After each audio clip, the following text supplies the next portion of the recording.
In the shop today, we have an Ariens 926 series. We have a couple of common problems with this Ariens. Number one, this isn't rotating the chute here. It's a cable adjustment issue, and in this case, based on the condition of the cable, especially at this end here, we're probably going to end up replacing it. But even though it's as bad as it is, we can probably get away with just adjusting it. We're going to show you how to do that today. Now, on this 926 model Ariens, you can see that the chute fails to rotate when I push this. So what this is, believe it or not, is simply a cable adjustment. The cable itself appears to, it's starting to loosen from this little flange here, but we're not too worried about that. I've already gone ahead and loosened these two. These are 12mm nuts here. And what we're gonna do, we're gonna concentrate on this barrel where it attaches up here. There we go. So I'm actually gonna tighten down the far end nut.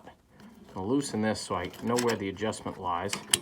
I'm gonna tighten this down until I see that end just barely contact this plate. I don't want to put any kind of real tension on it, but I do want it to just barely be contacting this plate. So what happens is, as you try and move that stick, it pulls up on this cable end. If you run out of adjustment here, you can go under this cover located right there. Yeah, it's not going to focus for me. But you can go ahead and tighten that cover to get as much adjustment as you might need. There we go. We can see that this is just barely starting to contact. So I'm going to go ahead and tighten up this lower nut. Once again, these are a 12mm wrench. You're going to need 2 wrenches for this operation here. And I've gotten that right in place. We're going to cinch these nuts up and we're going to check our work. Now we've gone ahead and tightened this down to get this ball end here to just barely contact this plate up here. And this whole assembly actually moves when you put any kind of tension on the stick.